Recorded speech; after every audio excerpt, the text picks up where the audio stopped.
Hey, this is Samantha. And this is Anney. And welcome to Stuff Mom Never Told You, a production of iHeartRadio's How Stuff Works.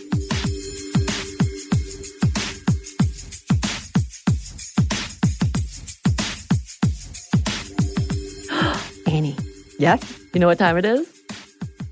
3:33 p.m.? No, it's time for another Feminist Movie Friday. And it's Mulan edition. It is Mulan edition, which is one of my favorite Disney movies, especially when we talk about animated, like the classic cartoons. Yes. I love it. Semi-appropriate because it's Lunar New Year right now. And as I actually, when I was in China, I was staying in Wuhan, China, which is now the center of a lot of concern about the coronavirus. But I remember when I was there and I got to experience Lunar New Year, and it was just this amazing, amazing thing. And we've wanted to talk about this movie for a while because it does have a lot of layers to it. So many. When it comes to gender performance and just gender stereotypes in general. Speaking of, I'll Make a Man Out of You, one of the songs from that movie is a very popular song. Oh, yes. At our karaoke nights, usually paired with Shania Twain's Man, I Feel Like a Woman. We like to do a double feature of those two songs. Okay, I've never realized that it came as a double feature. Oh, but yeah. I definitely know when that song from that Mulan song slays. Comes up. It brings down the Most house. of our male counterparts will stand up in unison to start singing the song. There's this like a fist gesture, and you kind of get like on your knees and you do it. I mean, it's excellent. It's surprising. Surprising is a word for it. I remember seeing this movie for the first time. I saw it at a theater in Dothan, Alabama, and just immediately falling in love with it. Yes. And trying to see it again and again and again. Right. And I remember watching it. And I don't love animated movies. Mm-hmm. So for me, this is probably one of my top 2, 3 that I actually will watch and really do enjoy. I think for me, having representation, even though I'm not Chinese, but seeing a woman that is of Asian persuasion, I'm so sorry, on screen was phenomenal. And not only that, she was not caricaturized in any way, neither were the men. So it wasn't an overly stereotypical statement of Asian people, of Chinese people, of any of that culture. And it was nice to see, and it made me feel a little more included in the story, as well as the fact that she's a strong woman who is not necessarily trying to get the approval of any man or husband, but trying to defend her family, which I'm all about that. Yeah, and I think it's really good as we go into this episode to just remember at the time when this came out, 1998, it was on the heels of Beauty and the Beast, Little Mermaid, and Lion King, and Pocahontas. Mm-hmm. And so people hadn't really seen, Disney had this kind of one set, and Pocahontas was a little bit of an outlier as well, but until then, you had your princess. Right. And she looked a certain way and behaved a certain way and wanted ultimately to find a man. Right. It's the Disneyfication. Disneyfication. Of such tales. Yes. Folklore. Yeah. And as we're going to get into in a minute, we're really lucky that we avoided that with Mulan. Yes. But okay, let's talk about what it is we're talking about. We kind of chose this also because there is an upcoming live-action remake coming out March 27th, which, yes, there has already been some controversy around because the lead actress came out against the protesters in Hong Kong. Right. Yes. So, again, we're talking about the 1998 animated version directed by Barry Cook and Tony Bancroft. It's starring Ming-Na Wen, Eddie Murphy, and B.D. Wong. It follows Fa Mulan, sort of an outcast in her family community as she's trying to figure out her place and who she is. The sanctioned path is for her to bring honor, quote unquote, to her family by marrying someone respectable. But when her elderly, ill father, the only man in the family, is conscripted as a soldier to fight against the invasion of the Huns, Mulan cuts off her hair and ties it up, of course, puts on her father's old armor, and takes his place by impersonating a man named Ping, and ultimately saves the day, or the battle, or the war. Or China. In general, yes. She saves a lot of things. A lot of the things. The movie was a critical and financial success and spawned a direct-to-video sequel, which neither of us have seen. No. a video game, which neither of us had played, but I have played Kingdom Hearts, which she made an appearance in, and which is interesting because she's actually not a princess. That's one of the things that's relatable about her, but she's a part of the Disney Princess franchise, which is a part of this whole Kingdom Hearts game, which if you haven't played, I'm not going to try to explain because it's very, very, very, very, very confusing. Okay. Yeah. Apparently she has a Deadpool cameo. Yeah, I read that too. What? And of course, a sauce tie-in with McDonald's that was later revived thanks to Rick and Morty. And I never knew this. I had to include this. The ads for the sauce definitely skewed racist. Things like Chinamite, Run, Don't Walk, W-O-K, which is why the sauce was discontinued. It had a very short lifespan.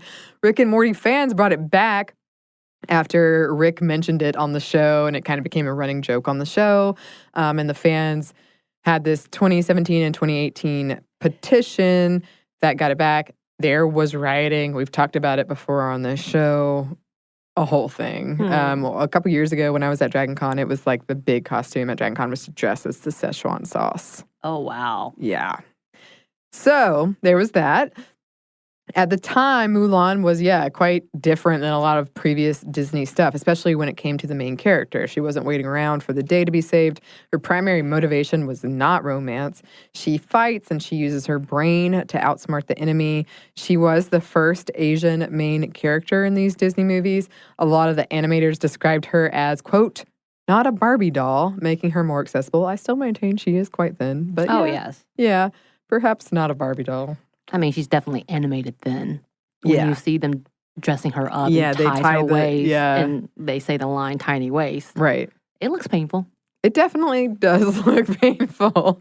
And this story is based on the Song of Fa Mulan, which tells the story of Hua Mulan. It was combined with a straight-to-video short called The China Doll about a miserable Chinese woman who is rescued from oppression by a British prince. Of course. According to one of the story editors, the first draft of this story was much more focused on Mulan's drive to find a guy. Other versions had her running away from a forced marriage or bad family situation. The story they decided on was one motivated by love, but love of father and country. Basically, the reason it didn't turn out that way of like the romantic comedy where she's trying to find a guy is because the higher ups at Disney weren't really paying attention to this. They thought Hercules was coming out at the same time, Hunchback of Notre Dame was coming out at the same time, so they thought those were going to be their hits. Those were the ones they were focusing on. So Mulan was able to fly under the radar a little bit. The team had a little bit more creative freedom. Thank goodness. Thank goodness. Yeah. So, taking it to a historical context, Fa Mulan. The first transcript of Mulan was dated around 6th century with the Ballad of Mulan, which was a folk song originated during the North Wei dynasty. And we see it coming around again as a dramatized 2-act play called The Female Mulan, or The Heroine Mulan Goes to War in Her Father's Place. Very aptly named in 1593, and then was incorporated in the 17th century historical novel written by Chu Renhuo, called Sui Tang Romance, and there was also an opera based on Mulan. Whether this warrior was real seems debatable, as is a lot of these stories that we talk about. Hard to nail down historical context and historical sources, but a source of great inspiration nonetheless. Hua Mulan, Hua literally translated as flower, and Mulan translated as wood, orchid, or magnolia, would have existed around 420 to 590 CE during the North Wei dynasty. There's also a variation of the story that places Mulan in the Tang dynasty around 620 CE. Sorry. In this version, there is another female warrior, Mulan's bonded sister, or Lao Tong, Duo Xianyang, the daughter of the king, that was also part of the legend. The two bonded over their knowledge of military and ability to fight. And she has a fairly interesting legend behind her as well, if you're interested in reading more. Yes. And as with the final product of the 98 animation, most of the folklore centered around the idea of loyalty and family, with a little splash of possible love on the side. Of course, because you got to have that.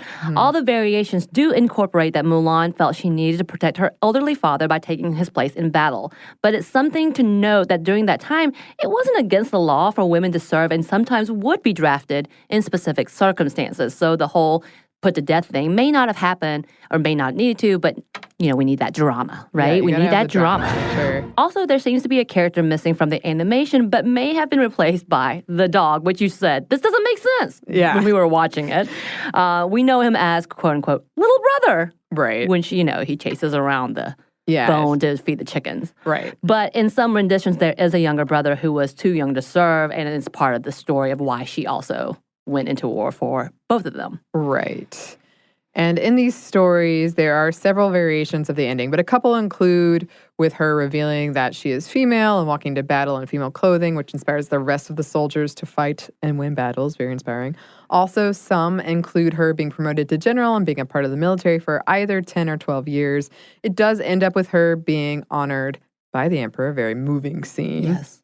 A few of the versions of the story lead her to asking simply for a horse and being able to return home, or asking for money for her family. As with most good folklore, several end with tragedy, whether she kills herself due to being brokenhearted because of her father's death before her return home, also a version in which she killed herself rather than being a concubine, or because of being haunted by all the things she had seen in battle. No matter the ending, she did and does inspire, we are definitely getting another rendition of the tale, and apparently big enough to get a crater on Venus named after her, which is that's my dream. I told you what you need to do. Dress up as a man, go into battle, die. Simple as that. End of story. Okay, cool. Perfect. So that's sort of the historical... best way we could find historical, because it's obviously a big debate about what exists, what doesn't, because it came from a poem. Right. Or a song. Yeah, and I would love to hear from any listeners from China, because from what I read, at least at one time, it was a thing that was just recited and well-known, right. And it was a really important part of kind of a story you learned growing up. Right. And according to some of the context, there was a woman who was a warrior during the Tang Dynasty who they think may have been a part of the legend as well. And she technically existed, from what I gather. It's hard to say. Who knows? Mysteries of history, but we tried our best. And, well, I was going to say so did Disney, but I don't know that they did. But they definitely took this story and made it to a successful movie. Hey. So we're going to get into that. But first, we're going to get into a quick break for a word from our sponsor.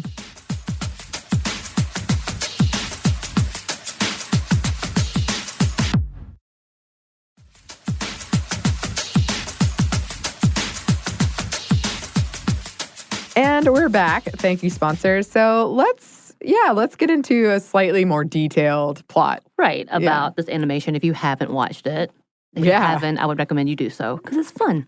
The movie follows Mulan. Makes Surprise. sense. When you're first introduced to her, she's trying to memorize the traits of being a good woman. Yeah. Quote, quiet and demure, graceful, polite, delicate, refined, poised, and punctual. Oh, God. And as she's saying struggling. This, oh, Lord, me already, too. But I love plus. how as she's saying it, she's like stuffing her face with rice. Yes, so and and writing on her wrist. Yeah, of course. yeah. So she is. Yeah, she writes on her arm, and she's sloppily eating rice. A juxtaposition to her words. She's late, of course, and she has a creative system for doing her chores. Thanks, little brother. Right. Yeah. So you've already established she's not your quote, traditional lady, that she's creative and a bit clumsy. She's brave and smart. All those things that could be an emo song. Yeah, that's true. It is a really good introduction to her character because it immediately sets the tone for she's being told she needs to be this, but she's clearly not that thing. Mm-hmm. But she's trying to make it work. Yes. And when her father is praying to the ancestors to help Mulan, as she rushes into town to meet her mother and grandfather, and that also sets up, she immediately is like, I'm going to bring honor to us all, Dad. Like, I will do it. And he's like, oh, please help her. and decides to pray a lot longer. Yes. So Mulan rushes into town to meet her mother and grandmother to get ready to meet the matchmaker. So Mulan is then washed. Her face is painted with makeup. Her hair is pinned up, which she tries to make her own by curling a little front piece. And she's dressed in a dress. Yeah, they tie the thing around. As this is happening, we get this song, our first song, Bring Honor to Us All, is playing, espousing the qualities that make a woman desirable as a wife. And yes, a tiny waist is one. And that bringing honor for a woman means getting married. That's quickly established.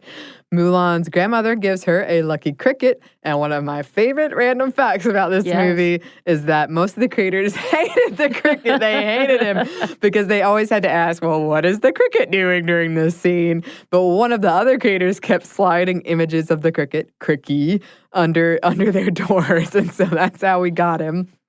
Anyway, Mulan meets the matchmaker, played by Miriam Margolyes, a.k.a. Professor Sprout from Harry Potter. Now, the message is clear. To fit in as a woman in this society, to succeed, you have to look and act a certain way, pour the tea a certain way, and Mulan does not fit in. The matchmaker says, too skinny, not good for bearing boys. Oh. So we also get that kind of established that, yes, having children is also a part of this, being a good woman. The way the scene plays out makes it obvious that Mulan chafes against the system, even if she is doing her best to fit into it. Her cheat notes get smudged and rubbed on the matchmaker's face, and through a series of events, the matchmaker's ass catches on fire, of course, obviously, and Mulan puts that fire out with her pot of tea. Which becomes one of the best costumes I've seen. Yes. Ever. Have you ever seen people cosplaying this, the matchmaker, after the fact? No. It's fantastic. Oh, I want to see that so badly. The matchmaker isn't happy about it, though, and she angrily assures, in front of everyone, Mulan will never bring honor to her family. She has failed both as a woman and a daughter. Yes. Her head hung low. She walks out. Yes, and we get kind of an emo moment. Yes. Then we get to our second song. Yes. A metal, maybe. Emo song, for sure, about not recognizing yourself in the mirror, not knowing who you are. Mulan's father attempts to comfort her, but they are interrupted by soldiers coming into town. The leader reads that one man from every family must join the army in the fight against the Huns, and when they call Mulan's family name, her elderly, ill father, the only male in the family, steps forward to accept the notice. Mulan rushes forward, asking that they give her father reprieve, but the conscriptor, Chifu, chides Mulan's father for not teaching her to hold her tongue, quote unquote, and Mulan's dad says she brings dishonor to him. Ugh, awkward. It's a really painful scene. Yeah. After fighting with her dad and another emo music cue called Scene 6, I believe, Mulan cuts off her hair, dons her father's armor, rides off on their horse to the soldier encampment. Her family cannot reveal her or she'll be executed. Her grandmother calls on the family's ancestors to protect Mulan, and this is when we get introduced to disgraced family ancestor Mushu, played by Eddie Murphy, a small dragon who doesn't have a great track record when it comes to protection, hence the disgrace. The ancestors agree to send out their most fierce protector, but Mushu accidentally destroys his statue, so pretends to be him, of course, and goes in his place along with Cricky, the lucky cricket. When we cut back to Mulan, she's trying to master her man voice, her man walk, to little success. Mushu appears, promising to help her. He does this whole, big fire and brimstone thing, and then it's revealed, he's this little dragon. Then we see a series of gender stereotypes play out. I guess those also, with Mulan trying to be a man, fit in. With Mushu, he's trying to, coach her, but he's doing a terrible job. Right. Just awful. And he says things like, punch him, men like that, or slap him in the butt. They love that, too. Yeah, that's what I've been told. Well, a fight certainly broke out. So here we meet Shang, who is eager to also get his father's approval. What follows is a training montage set to I'll Make a Man Out of You, and hopefully we've got a clip for you to watch as well of this. I'm going to make this happen. Where we see Mulan struggle through training, but she perseveres. Then not only that, she figures out how to retrieve the arrow Shang shot into the top of the wooden pole. Something no one else was able to do, by the way. And by doing this, she earns the respect of the other soldiers. Thank God. Yeah. This, all with the lyrics playing out, reinforcing the gender stereotypes that Mulan is breaking. Quote, did they send me daughters when I asked for sons?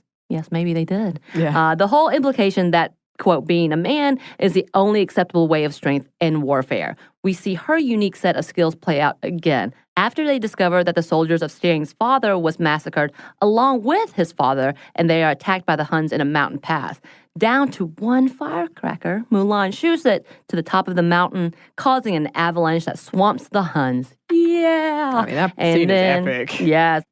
And then Mulan is wounded in the process, and it's revealed that she is a woman. No. What? Treacherous snake. Instead of executing her, Shang spares her, saying a life for a life. Yeah. And then Mulan is left on the mountain with her horse, Creaky and Mushu. She laments that when she looks at her reflection, she still sees nothing. Yeah. Why, girl, no. But she does see the Huns rise out of the snow and head to the city. She heads down to warn them.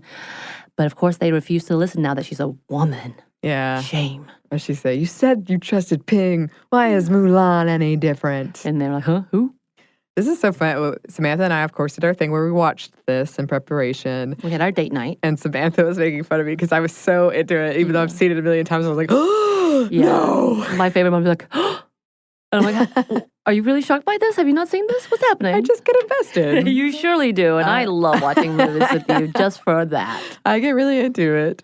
Okay, so the Huns appear and they kidnap the emperor. Mulan was telling the truth. Turns out. What? Mulan comes up with a plan that involves the men dressing as concubines, using her earlier technique of climbing the wooden pole that she perfected at the soldier encampment. And then they attack the Hun soldiers. Using her brain, her strength, and her newfound skills, she is able to free the emperor, save Shang, and save China. Not bad. The emperor gives her a job, Shifu's job, after he says, she's a woman, she'll never be worth anything. He's terrible. The emperor gives Mulan his crest and the sword of Shan Yu, the leader of the Huns, for all that she's done, which Mulan, after everyone bows to her in a very moving scene, promptly gives to her father. He drops these items, hugging her instead and saying the greatest honor is having you for a daughter. Then Shang shows up, who did a terrible job at flirting earlier, telling her, you fight good. And he also does a terrible job now. So Mulan takes charge and invites him to dinner. Her honor is restored. Mushu's honor is restored. He's made a family ancestral guardian once again. And Shang's is restored, I guess. Found. Yeah. Anyway. Sure. Happily ever after, cut to 98 degrees. Plus Stevie Wonder. Yeah. And for younger folks listening, 98 Degrees was a band in the vein of Backstreet Boys and NSYNC and maybe Hanson. Off-brand. Yeah. No offense, 98 Degrees, but they were kind of like, your second tier. You tried. Oh, yeah. Well, you got at the end of Mulan, so they did something we haven't done. Give me a minute. Ooh. I don't. Put down your sparkling water. Here we go. Okay. So that's the basic plot, but obviously we want to get into some of the tropes in this movie that we can really talk about. But first, we're going to get into one more quick break for a word from our sponsor.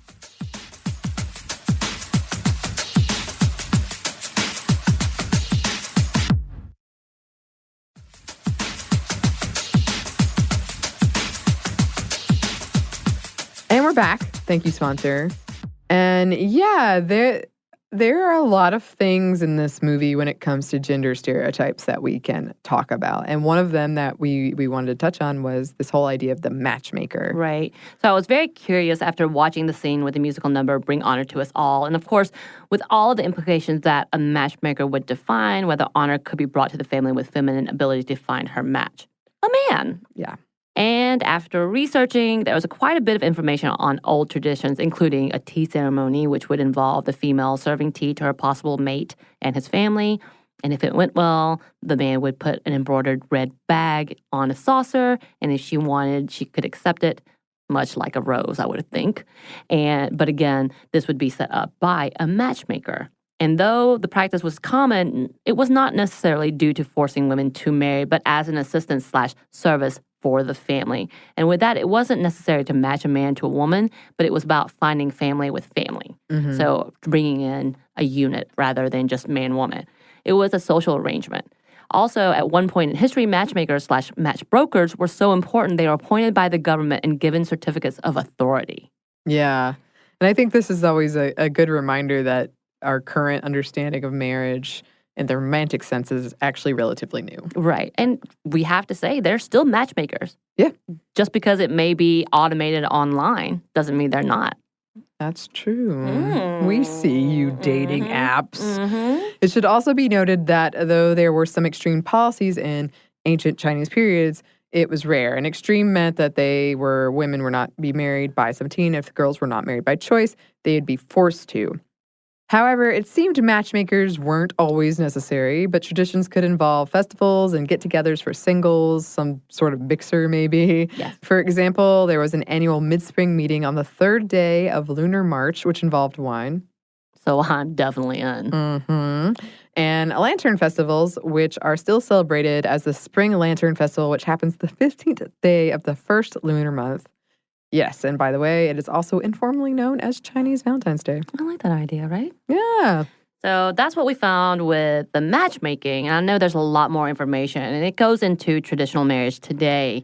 But we also want to talk about Girl Worth Fighting For. Which is one of the musical numbers. Right. Yes. And definitely this implies that women are prizes to be won. That men go to war with intent of winning someone that looks a certain way, cooks a certain way. Yeah. I definitely don't cook a certain way.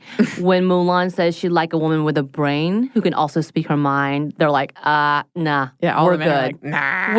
We good. Right.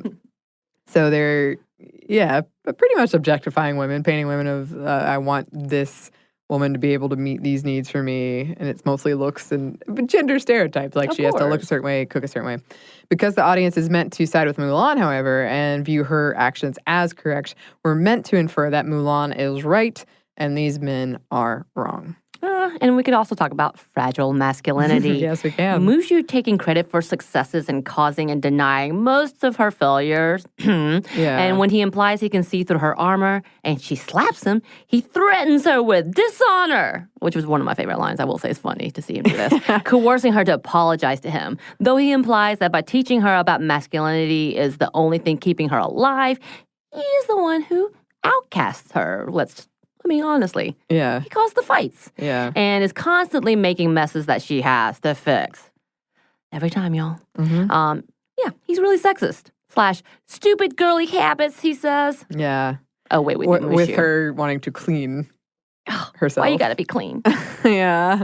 I mean, to be fair, that's probably one of the moments that he did predict something bad was gonna happen, which all the men, and unfortunately she had to look at all of the man parts. But he was supposed to be watching out. Right. She assigned him with being a lookout, and he failed. He failed. He did. There you go. And another thing we can talk about when it comes to gender stereotypes is the binary. Because it is very, you are this masculine trait, or you are this feminine trait. And some have argued that Mulan only succeeds because she pretends to be a man. But I think she succeeds by embracing both her feminine and masculine side, by embracing all parts of herself. She uses the fan, a traditional signifier of femininity, and the sword, a traditional sign of masculinity, to fight Shan Yu, all while wearing a feminine but not super skimpy, tight dress. So, and even in the scene where she figures out how to get that arrow that everyone else has failed at, she does that by kind of embracing these dual parts of her that honestly, we don't even have to necessarily label masculine and feminine. It's just traditionally they have been seen that way. But that's just my view of it. I feel like she embraces both those things, and that's why she succeeds. Right. She goes beyond the limits. Yes. Another theme that is pretty relevant throughout this movie is fatherhood, family, the idea of being a perfect daughter. When I was watching this, I came in with my I'm going to dissect all of these interactions. And one thing I noticed was the interaction with the mother, who's mostly silent, kind of always watching and feeling for Mulan, but knowing that she has to, this is her way of success. And even if Mulan, she knows is not going to be happy with it, this is how it is. That was just the vibe I got. And then Mulan having this kind of spine, we call this spine in acting, where it's your whole thing, your whole motivation is, I have got to bring honor to my father. That is my whole thing. And even in her first song, Reflection, she's singing about, like, I'll never be the perfect daughter. Right. And that's something we've talked about a lot on the show, the whole dutiful daughter idea and sort of this dynamic between fathers and daughters. I mean, there seems to be an absence of mothers when it comes to Disney movies. If we look at things, this is true. Yeah, if we look at things like Lion King in itself, and you're like, what? Mama don't care. Mama don't care. Mama's gonna sit in the corner, I guess. Oh, okay. But it does. It kind of plays up the fatherly man of the house. Yes. And you and I have joked, even though I'm semi-serious, that we could do a whole, like, sideshow called Daddy Issues, where we would just pick out a movie and talk about the daddy issues in it. So many daddy issues. So many. I just want to put in here, I found an entire 72-page paper. Did you read it all? Oh, yes, I did. Of course you did. Comparing Mulan to Moana, and there are so many similarities. They're practically the same movie in a lot of ways. Oh, really? I haven't seen Moana, so I don't know. It's good. People love it. It's very good. People love it. Yeah, it's definitely a lot of similarities. Well, so Mulan's motivations are generally selfless, but we do see the dynamic of trying to please men. Yeah. Her father, Shang, patriarchal society, and at the end of the movie, she returns home to what we assume to be the obedient daughter. Her grandmother even says, oh, great, she brought home a sword. If you ask me, she should have brought home a man. Yeah. After all she's done, literally saving the country, they still are more concerned about her ability to get a man. Yeah. The emperor says in the beginning, a single grain of rice can tip the scale. One man may be the difference between victory and defeat. So women are not even considered a part of that equation. And then at the end, he says, you don't meet a girl like that every dynasty, implying she's a rare specimen, in some ways kind of othering her. Right. That she is not like other women. Therefore, she's more likable, right? She's better. She's superior. And we're not really going to go into this that much, but Shang is also trying to please his father. So this is, I actually had never really appreciated that before until we did this research, that they have sort of a parallel storyline of trying to please their fathers. Bring honor. Bring honor, yes. And I do think, I remember the first time I saw Frozen, and at the end I was like, finally, somebody touched on there are other types of love than romantic love. But I forgot Mulan did it first. Maybe not first, but did it before Frozen. It was just between a father and a daughter, whereas Frozen was two sisters. So a little different. But it is really, really refreshing. And I think that's one of the things that helped this movie work or feel like it was something different than a lot of the other Disney things we'd seen before. And to be real, a lot of the other just media in general that we've seen before. And something else we wanted to touch on are some of the queer undertones in this movie. Some articles argue that in some ways Mulan is a great examination of gender performance, that a certain set of traits can be adopted and performed for gender. When the men dress as women, the song I'll Make a Man Out of You plays again, and you can be one gender while adopting traits of another. Gender roles can change, which you already talked about before. Right. And at the same time, the movie shows that gender roles are not an easy thing to break out of, which is unfortunately very obviously true. It's true. It's one of those things where sometimes when I watch media like that depicts something that I know is true, there's just something about it that gives me an anxiety. Like, I know it's true. Right. But sometimes I just want to see something different. Right. Right. I get that way a lot with sexual assault. I'm like, I know, but I don't know that we need to see this because I feel like it's perpetuating it in some ways. Right. Okay, and this, I want to talk about this question. Did Shang love Ping? Yep. AKA Mulan's masculine, the identity she adopted. Right. Okay. So I've always wondered this. Yeah. And I'm not the only one. Apparently, Shang isn't going to be in this new live-action remake of Mulan, instead replaced by a rival character who wants to best her, is always trying to beat Mulan. And some people are angry that a bisexual character, someone they viewed as a bisexual character, is being removed to make way for what sounds like, at least at the outset, a misogynistic one. He probably definitely changes. But sounds that way. There are a lot of articles that you can find where people write that they consider Shang a bisexual icon. And when I was watching it with those sort of eyes this time, I had a bunch of moments like, oh, yeah. You did. I did. Were coming that. And then Mulan appears on the show Once Upon a Time, which is a TV series with ABC. She's actually depicted as bisexual. She falls in love with Aurora. And when she comes to confess her love, she finds that Aurora is pregnant with the child with her Prince Charming. And then after that heartbroken moment, she leaves to go be a merry man with Robin Hood. Oh. Yes, but she was one of the first characters on that show to be portrayed in that manner. Later on, I want to say Little Red Riding Hood is depicted as bisexual as well. Oh. Very cool. Yeah, it's definitely, as I said, I've read a lot of fan fiction, and it has changed how I view a lot of movies. But seeing it with those eyes, I understand. Oh, now that you say that, I feel like Once Upon a Time, the show that I really like it, and I think you would like it, seemingly could be like a layered fan fiction. Oh, yeah. Throughout. Yeah, Yeah, because it takes different takes on things. So I'm like, yeah. Okay. And we did want to end on racism. Just because, like, it's worth mentioning, obviously, there's definitely some racism in this movie. Some of the slights worse than others. Yeah.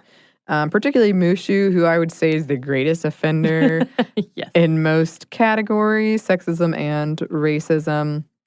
As we touched on with that McDonald's campaign. Yeah.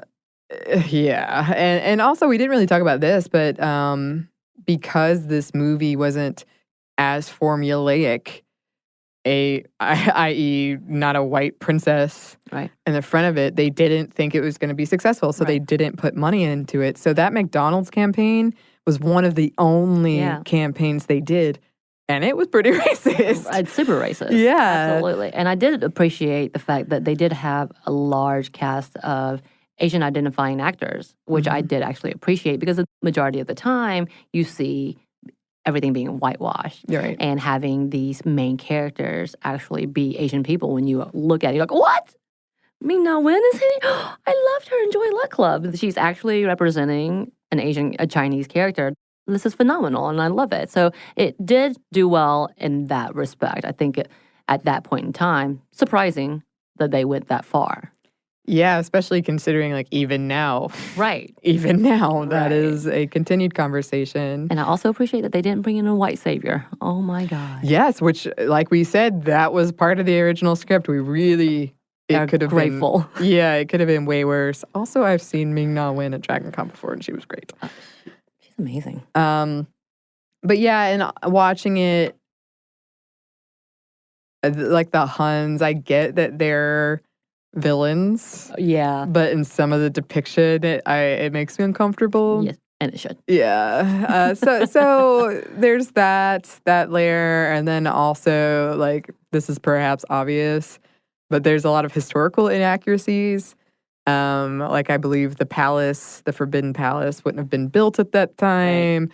And then I read somewhere, I didn't really get to follow up on it, but I read, like, Fa Mulan, one is Cantonese and one is Mandarin, like, just things like that.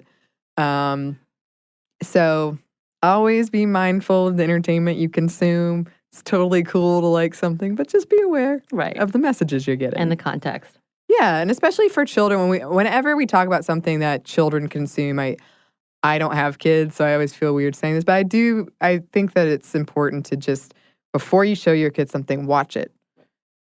And then decide, like, what is there a conversation I need to have? Is there context I need to provide? What are they going to take from this? Right. Because I think it's totally cool to show them, but it would be helpful if you had that kind of conversation before you went in. Correct. So that is what we had to say about Mulan. And honestly, we could have kept going. I'm sure there's so much. Oh, yeah. Every time I would come back, it would come up with a new article. I'm like, son of a. Thank you for writing so many detailed papers about Mulan, but I don't have time to read them all, unfortunately. Right. If we missed anything, please let us know. If we misinterpreted anything, if we read the wrong paper, let us know. Yeah, or if you just had any different takeaways. And also, let us know what our next movie should be. I know we've had many a conversation. We have. Maybe I should do a poll. You should do a poll. I'm going to do a poll. We've got a couple suggestions. We could put them, we could post them and see. Right. So look out for the poll. Look out for the poll. And you can email us any suggestions at stuffmediamomstuff@iheartmedia.com. You can find us on Twitter at momstuffpodcast or on Instagram at stuffmomnevertoldyu. Thanks as always to our super producer, Andrew Howard. You did it. And thanks to you for listening. Stuff Mom Never Told You is a production of iHeartRadio's How Stuff Works. For more podcasts from iHeartRadio, visit the iHeartRadio app, Apple Podcasts, or wherever you listen to your favorite shows.